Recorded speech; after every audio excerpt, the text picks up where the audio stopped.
Hello, everyone, and welcome to Behind the Bower. I'm Ryan Steffen, the Executive Director of Bower Center for the Arts in beautiful Bedford, Virginia. This podcast is all about inspiring conversations, exploring the arts in our community, and shining a spotlight on the incredible individuals, artists, and organizations that make Central Virginia art scene so vibrant.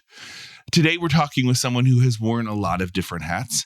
DeLong has spent a career representing the United States overseas as a Foreign Service officer, has devoted countless hours to her community organizations here at home, creates beautiful mosaics and fiber arts creations, and serves as the Vice President for Bower Center for the Arts Board of Directors, and secretly preparing to become the board president in 2027.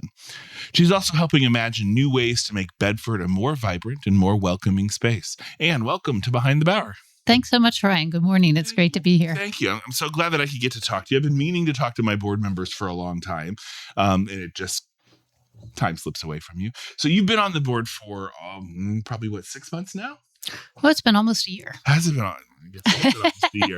You and I, so you came on the board right around when I started as the executive director. That's right. Now that I think about that timing. Right. So let's back up a little bit. So tell me a little bit about yourself, where you grew up, and how, I love this question, how you landed in Bedford. I know. Everybody always asks that. And I find myself asking it of people now, too. Sure. I grew up in Massachusetts, outside Boston, and have slowly worked my way south. I don't like winter, but a very good lifelong friend of mine was here in Bedford and said, come on down. I think you'll like it. It's good people. They do quilting. They do gardening, all the things you like to do. I think you'd enjoy it. And I came down and fell in love with the place, and here I am. Yeah. And you jumped into this community feet first. I did. I like to be involved. And I figured it was the best way to meet people and to learn more about Bedford and its history and all that it has to offer. So I just dove in head first. Have you been that way your whole life? Like jump in and get involved? I kind of have. Yeah. As a kid, I did all kinds of things, Girl Scouts and the church youth group and various kinds of lessons and whatnot. And my family was very involved. I grew up in a family that was dedicated to public service. Yeah. So what is it about Bedford that you like? The people. Number one, it just, it struck me so much how welcoming everybody was, but how involved everybody is in so many different ways in the community. It was astounding to me. I looked it up. There are over 80 NGOs, clubs, organizations, whatever, here in Bedford. And for a town of about 7,800 people, that is about double what the national average is. Yeah. It feels that way. Yeah. There's a nonprofit or an organization in town for just about every single thing that you're interested in. And something that I learned now being jumping feet first into that nonprofit world is, we all play really nicely together, and we all share spaces, we share people, we share ideas. It really, I think, makes Bedford a delightful place to live and to be. Absolutely. And it's funny you said everybody plays nicely together. That's one of the things in the State Department. That's kind of how we select people. We have a saying that they have to play nice in the sandbox. And so if they can play together well in the sandbox, then you can be a diplomat and you can join the Foreign Service. So since you opened that door, let's walk through it. Tell us a little bit about the Foreign Service. How'd you decide on that? Well, I kind of fell into it, and that is because my ex-husband was working with USAID. So we were living overseas.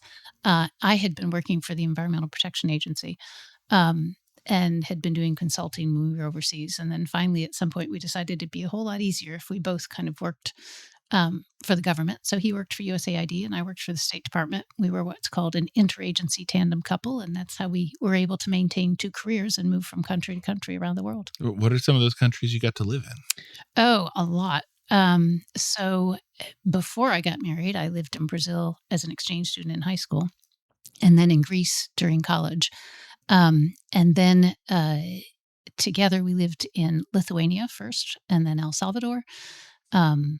And moved from there on to Nigeria, then Colombia, then Peru, and Brazil. And I was also Peace Corps in Zaire, what's now the Democratic Republic of the Congo. Wow. So it feels like you spent more time out of the United States than in it. About a third of my career. Okay. Yep. All right. So I'm going to be honest. I don't know a lot about what a Foreign Service officer does. I did do a little bit of research on my own. So tell us a little bit about like your department and what you did specifically. Okay. Well, people watch TV shows and they watch Madam Secretary, and that's kind of what some of the jobs in Washington are like, but very few. The diplomat, no, nothing like reality.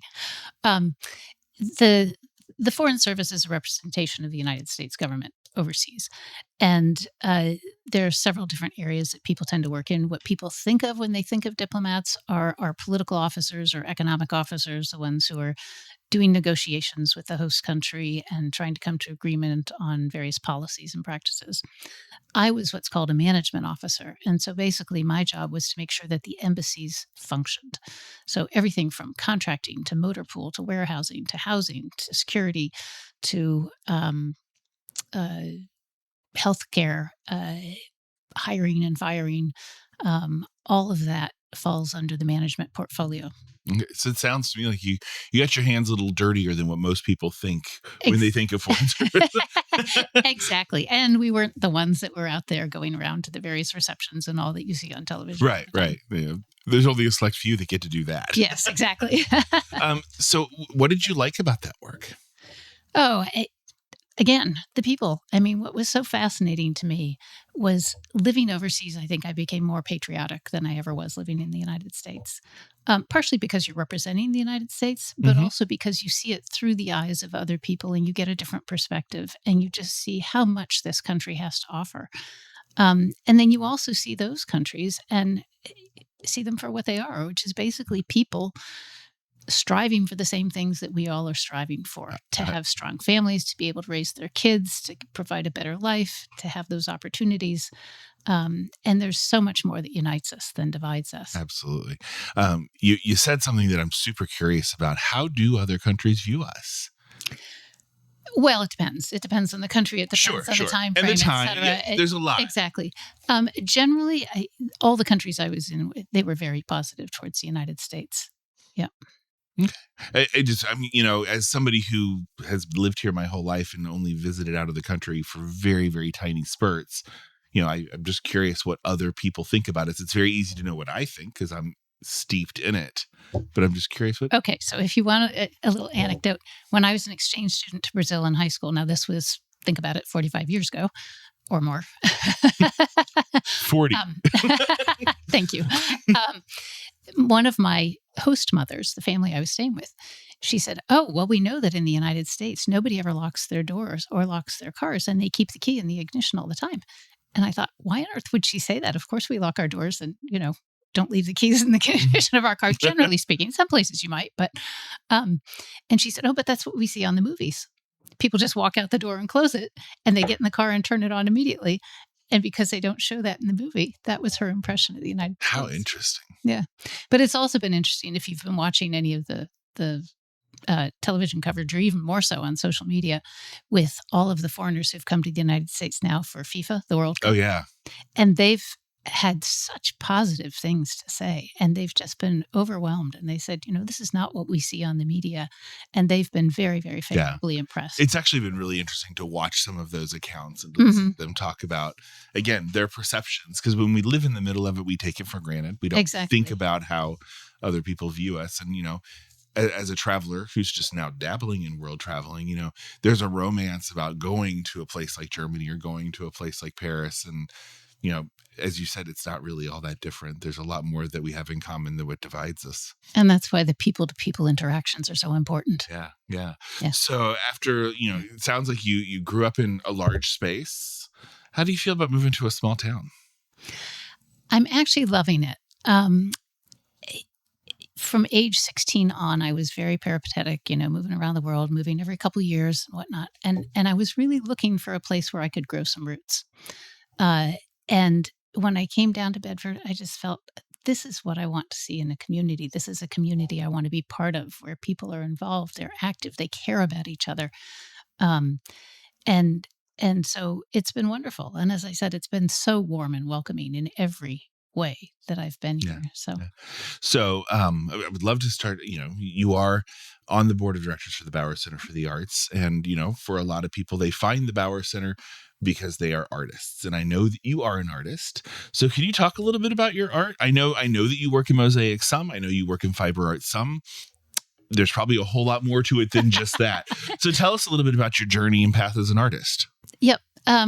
Well, growing up, my mom sewed my clothes and taught me to sew on an old Singer pedal machine. And when I look at the world, I love to see color. I kind of see it like a kaleidoscope. So I'm always sort of taking bits and pieces of colors, of textures, of patterns, of designs, and trying to put those together. So quilting was my medium for a long time, and then sort of mixed media type of quilting I did for a while. And I always wanted to do mosaics because to me it was a very similar process, although in a different medium. Mm-hmm. And during the pandemic, I had the opportunity to do that. So I started to explore doing mosaics as well. And again, mixed media mosaics. I put natural materials together with tiles, with plates, with broken pieces of china, with found objects, with buttons, with whatever. I paint on them, I transform them. And so for me, that's sort of been the creative process is taking something that already exists and seeing, okay, how can we recreate it, reconstruct it, and build something new? So has art been part of your life your whole life?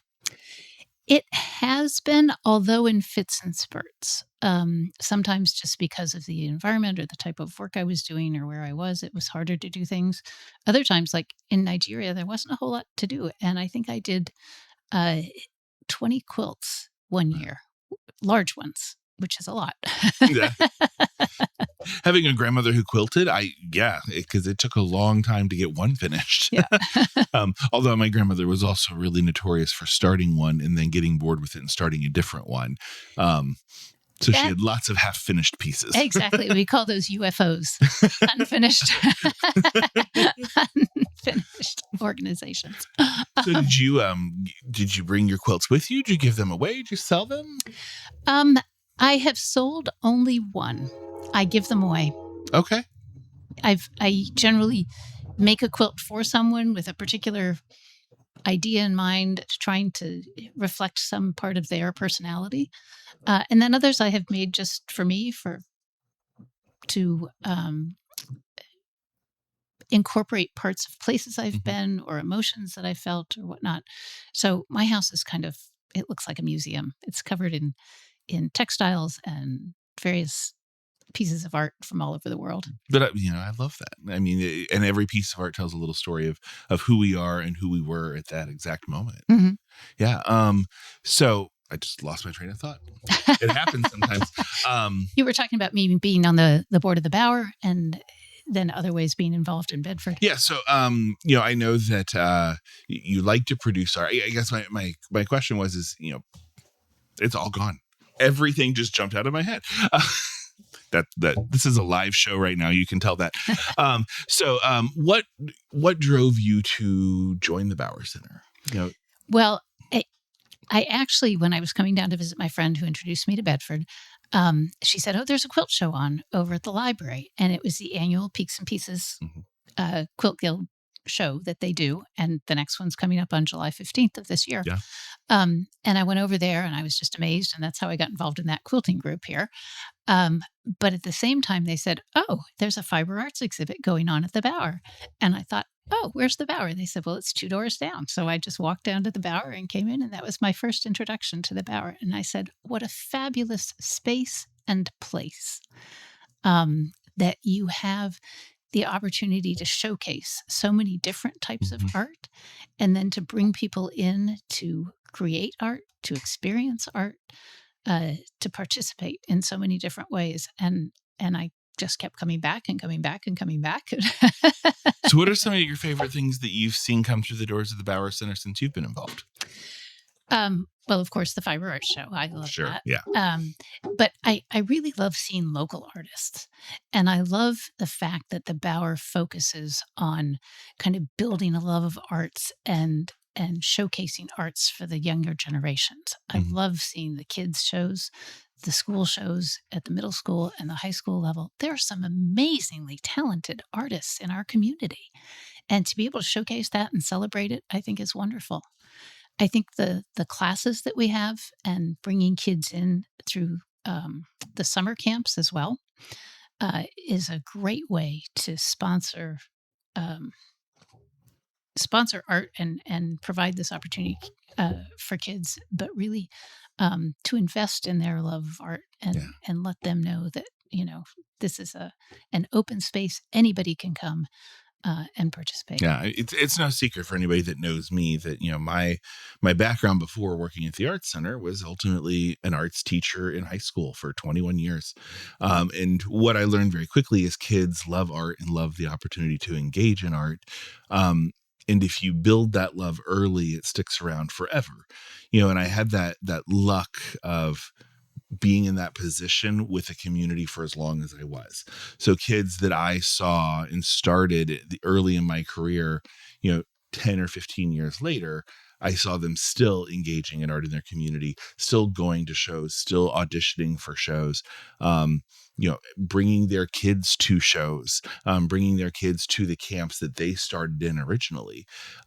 It's, for me, it's really important that that's where we grab that attention to the arts, that devotion to the arts. And so, like I said, anybody who's been around the Bauer Center for a little bit knows that is definitely one of my focuses, is to find ways to bring kids and families in. Absolutely. And sometimes people think of art as a solitary process, and it can be.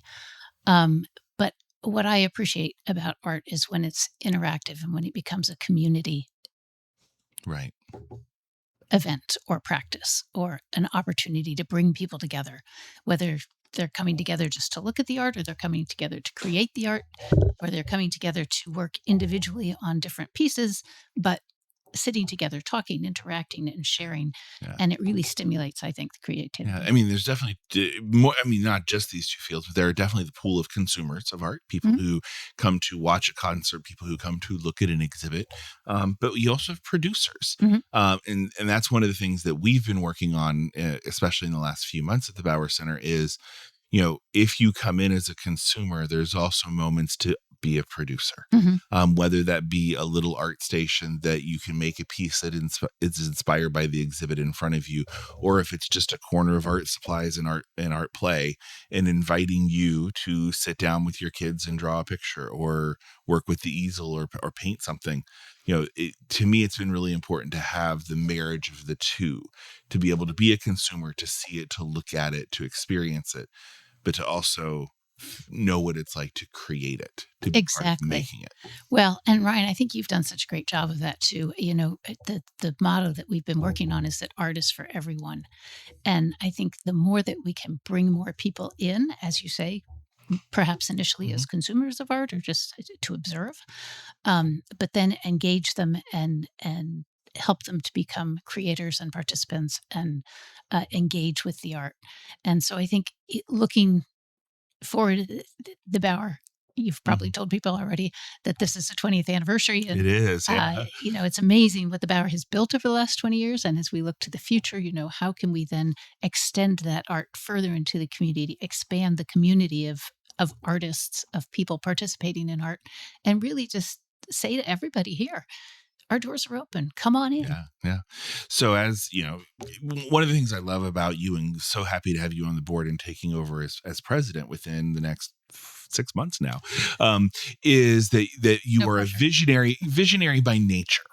And in a perfect world, what do you dream for the Bauer Center in the next few years? Or even further, what do you dream for the Bauer Center 20 years from where we are? Well, as I just said, I think, expanding the art into the community and bringing more of the community into the Bauer. And there's so many different ways to do that. The classes don't all have to be at the Bauer. The Bauer is a limited space. That's one of the frustrations I know that you have felt. Right. And we use every corner as well as we can.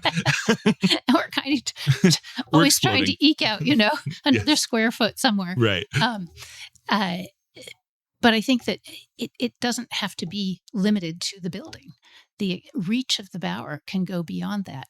by us going into communities, going into some of the senior homes, going into the hospital, going into the schools, going into different organizations and groups, having opportunities for people to create art, to get them to learn about the Bower, to bring more people, as I said, through the doors. So it's not sort of the same patrons that come back on a regular basis, but we grab some of the younger kids and say, well, look, you had a show here. You were a participant. Now come and join a class.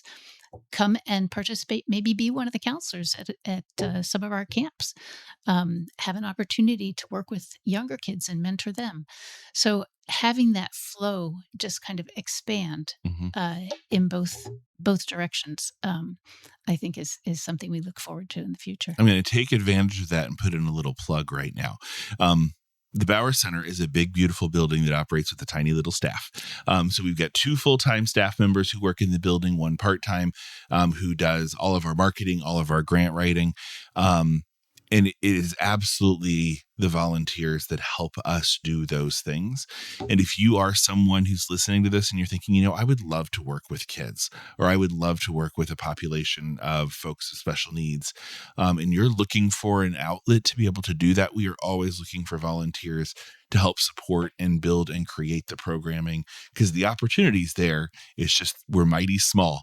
And so if we can have more people that want to help us out, come in, please let us know, because we've got places and homes for you to help us do that. Absolutely. And if you want to come and hear a free concert, you can volunteer to exactly greet people at the door and take tickets and help us set up the chairs and take them down afterwards, and you get a free concert in the meantime. That's right. There are lots of ways to participate and just hang out with other creative people. Yeah, exactly. So what role would you say an art center serves in a small community like this? I think that the art center is really the heartbeat of a community. I'll tell you a little story. I traveled and worked in the former Soviet Union in Russia. And during the Soviet period, a lot of their art was very dark. The colors were muddied. They were brown. There was always this undertone. And people collected Soviet art from the Soviet period. And you can see it throughout. And I think it really reflected the psyche of the people at the time. After the fall of the Berlin Wall and the opening of the former Soviet Union and the Central and East European countries regaining their independence, you saw a complete change. You'd see bright colored pictures of poppy fields, and you'd see bright colors and just exuberant art. And so I think art very much reflects what's in the community, but it can also shape the community. So it works both ways. And I think it's so important because art really is a reflection of our souls. It's a reflection of our emotions. It's a way to express ourselves when people can't find the words, when they don't feel like they're speaking properly, when they feel uncomfortable making a statement and kind of putting it out there. They can draw, they can paint, they can move, they can make sound. It's tactile, it's experiential, it's sensory. And I think it really provides an opportunity for people to express themselves as their whole selves and their inner emotions and who they are as a person. Right. And I love that an art center embraces an amateur artist. I think there's a lot of people that get scared. They hear the word art center. They're like, I'm not very good at art. I'm not an artist. That's not really a place for me. And I have to backtrack, because as you were talking, it reminded me one of the very first interactions Anne and I had together was actually an invitation. And that was to go see the authors speak, the authors of the book, Your Brain on Art.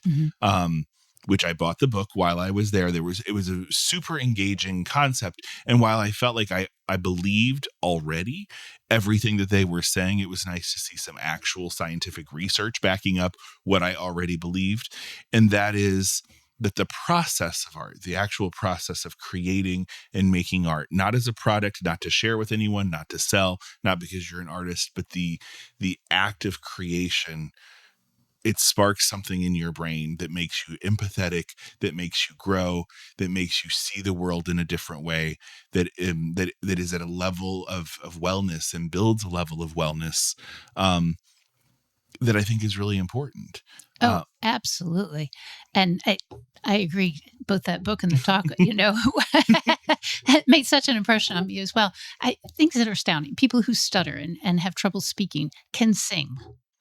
Mhm. People who have trouble, maybe they have Parkinson's, they have trouble walking, they have trouble with movement, they can dance. And when you are engaging all parts of your brain, people who maybe have difficulty speaking or with motor controls or whatever, can make art. And the process of making that art, the act of creativity, which engages so many different parts of your brain, and again, then becomes an expression Yeah. of who you are. It becomes one of my favorite things. I'm at the Bauer Center a lot. I eavesdrop a lot. I have a lot of, instructors who will teach a class, and yes, those students are absolutely there to learn their skills and to be artists. But what is maybe the most fun part for me is to hear the conversations that they have and to feel the community that they're building amongst themselves. When Olivia's running her couples clay class, which is, the last one was tacos and tequila, and they made taco trays and tequila bottles and shot glasses. To hear the conversations that the couples were having, both amongst themselves and as the group as a whole, it became not so much making the art as a social event of like, let's talk and get to know each other and experience this world together, while also just getting our hands dirty and creating things. Yeah. And that's certainly something I would love to invite any of our listeners to think about is classes aren't always for skill. Sometimes they're just for the experience. And that is how I found my community in Bedford first. I took a clay class, mostly because I needed to find my art people. And I can't say that I talked to all of the people from that class still, but it's definitely introduced me to a community where this was fun. And I loved that. Absolutely. So speaking, I'm going to awkwardly shift, but so speaking of community, the Bauer Center is not the only community organization you're involved in. Clearly, a life of service is something that's important to you. What are some of the other organizations or groups that you get involved in? So, when I came down to Bedford and decided this was going to be my adopted hometown, I decided this was my year of saying yes to everything. Are you regretting that yet? No, not yet. Because I have just met so many wonderful people and discovered so many fantastic things that happen here in Bedford. So I'm on the board of the Domestic Violence Coalition. I'm also a master gardener and a member of the Bedford Area Master Gardeners Association. I teach kids gardening at the Y, and that's just been so much fun. And also have done some work at the farmers market with that. I'm involved in, I don't know how many different groups, 2 different quilting groups and a book club and University Women of Bedford and Bedford Women's Club. And through my church, Main Street United Methodist Church, I play handbells and I'm in the choir. And so just lots and lots of activities. And it's provided me an opportunity to express more of my creative side than when I was working full time and, kind of. Yeah. And probably something you've noticed over the course of working with all of that community is that there are some spaces in our community that you can affect and you can change. So I'm going to talk about a couple of the things that you've really created or spearheaded lately to try to bring in that change or to bring in that growth.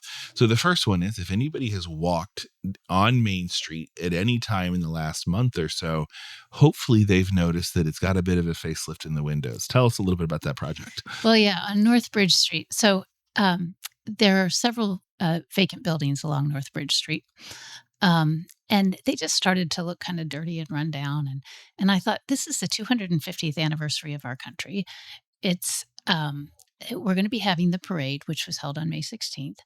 And I thought, we can't have this. The parade's going to go right down that street. It's got to look better than this. So I talked to the building owners and said, would you mind if we just decorated your windows so that it looks a little better when we have people coming into town? And every single one of them said, yes, no problem. And so initially we thought, okay, let's put some art from the Bauer in there. And then we realized that there were many more windows than artists. Well, not than artists necessarily, but to coordinate the whole thing just through artists. And I thought, but wait a minute, we have so many other organizations in town that do great things. And wouldn't this be a wonderful opportunity to showcase all of those different groups and what they do. Because I think because we have so many, people know about lots of them, but they don't necessarily know about all of them. And so maybe this will be an opportunity as well to educate people in town about some of their missions and activities and services. So I contacted a number of organizations that I've been involved with and some that I haven't been. And we got 16 different organizations and 6 different artists to all participate. Cleaned up the windows, got them dressed up in time for the parade. And now we have people walking up and down North Bridge Street, stopping and looking and reading the information about what's in there. And we hope that this will also be an opportunity to attract some of the businesses to those buildings so that they do become thriving, vibrant businesses. We had some people try to walk into one because they looked at the display and they thought, this is a great place. Let's go check it out. Yeah. But it is just decoration in the windows. It was luckily timed as well. So one of the great things that we, for part of our birthday celebration this year, as well as the National D-Day Memorial for their birthday celebration, tried to bring together to the community was the traveling exhibit of Charles M. Schulz, Life and Art of Charles Schulz. What we're seeing at the Bauer Center is it's bringing a lot of people, and not just necessarily people who live in Bedford, people who are making the trip specifically to come to Bedford. They go to the memorial. They come to the Bauer Center to see that exhibit. They ask me where they should go for lunch. They ask where they should walk around, or they've come from walking around and they just say, this town is so cute. It's so beautiful to walk down these streets. And, I'm thinking, you had a little bit to do with that. You've helped beautify some of those corners to make that impression as strong as it was. Exactly. And that leads us into the second part of what we're doing now with this project, snooping around Bedford. I thought, okay, so we've beautified downtown, and we do have additional people coming in, which is great. And they are coming to the Bauer to see the Schulz exhibit, and the D-Day Memorial, of course, sponsored that. And I thought, but how do we get them into the businesses? And so what we're doing now is we've got a scavenger hunt that's going on. And it's called Snooping Around Bedford. And so starting next week, you'll be able to get a passport at either the D-Day Memorial, the Bauer Center, the Bedford Boys Tribute Center, the Bedford Museum, or the Visitor Center. It has a list of participating businesses, and you go around and you get 8 different businesses to initial that you came in and you were snooping around. You were snooping around, exactly. And you've explored their business. And then you can go back to 3 of those organizations and you can get a prize, and you can enter for a raffle that the Visitor Center is sponsoring. So we're trying to do this to promote the businesses in town, to get people to explore. And it's both locals and visitors. So as locals, come and explore your businesses. There are lots of them around, and I think not everybody's aware of all of them. No, definitely not. So we went almost the whole time without bringing up one of the biggest projects you've got on your plate. And I intentionally waited until the very end. What is the biggest thing you got going on right now, Ann? Well, I am running for Bedford Town Council. So why? Why do you feel like that's the right thing for you to do? Well, as I think it's been made clear, I do have a passion for public service. That's been my whole life in various different ways. And I just felt like I want to contribute. I want to give back. I've had a lot of different experiences. I've got a number of skills. I've worked with lots of different governments in various ways. I've been going to all the town council meetings, and I think this is an area where I can contribute and have a significant and positive impact on the town of Bedford. What does Bedford do well? What do you think it does well here? Well, you have faith in it because you want to put your time and your energy into it. I have faith. So what does it do well? What is the potential in the gems you see? I think, as I said at the beginning, the thing about Bedford is its people and the people who come here and the people it attracts, because there's is a commitment to the town. There's a commitment to service, both to honoring its history, but also to looking to the future. And I think that what Bedford does really well is keeps its character and its pride, and is also looking to grow and to continue to welcome different people and to thrive as a small town, but one that provides a quality of life that you don't find everywhere. And so I really want to help Bedford continue to do that, to be a place that really is kind of a very special place, the best little town. It has that motto for a reason. It has a unique character and commitment to the town that make it unique. And I'd like to be part of that and be able to continue that vision into the future. Yeah. No follow-up questions. I'm gonna let that one stand all on its own. I got two closing questions for you. One will be, you've spent your life serving communities that range from other countries across the globe to this very small town of Bedford. What have you learned that people everywhere just have in common? Again, I think people really they want to have a good life. People want to be able to contribute. They want to feel part of something. They want to be part of a community. They want to be able to help their families thrive and continue. They want to feel like they're leaving a legacy of some kind, that they have touched and impacted and helped other people along the way, that we are in this human collective together, and that we are striving together to pull each other up, to raise each other up, to lift each other up, and to be able to build something bigger and better as we continually move forward. That's a great answer. And then, I have to shift it back to art a little bit, and in all that context, why is art important in all of this? As I said before, I think art really is an expression of the human soul, the human psyche, and our our collective humanity. It's whether it's a visual, a tactile, a sensory, a performative representation of our culture. It's expressed in so many ways, and I think collectively, it's really what makes us unique as humans. Thank you. So, Anne, thank you so much for joining us here today.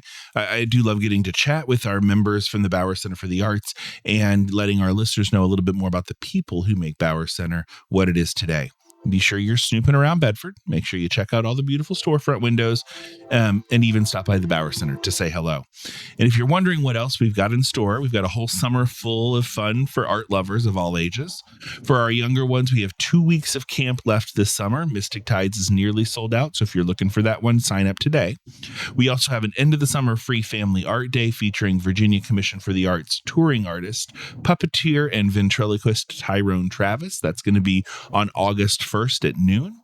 For all of you music lovers, in just a couple weeks, we welcome back Virginia Hollow, the bluegrass trio hailing from Floyd. They'll be with us on July 18th. And if you're looking for a great summer date night party on July 11th, we're hosting an Alice in Wonderland themed Very Merry Unbirthday party in collaboration with our local production company, World Weavers. This will be a night of immersive entertainment with dancing, quests, and of course the best Wonderland costumes you can come up with. And then finally, in our galleries for just one more month, we bring you the life and art of Charles M. Schulz traveling exhibition. In addition to his Charlie Brown and Snoopy fame, many people do not know that Sparky Schulz was that capital campaign manager for the National D-Day Memorial in town from 1998 until his death in 2000. In celebration of our 20th birthday and the National D-Day Memorial's 25th birthday, we're able to work together to bring this amazing exhibit to you until August 7th. For more details on all of our upcoming classes like weaving, mosaics, and clay, our special events, programs, and exhibitions, you can visit bowercenter.org, follow us on social media, or just stop in to say hello. Thank you all for listening, and we will see you soon.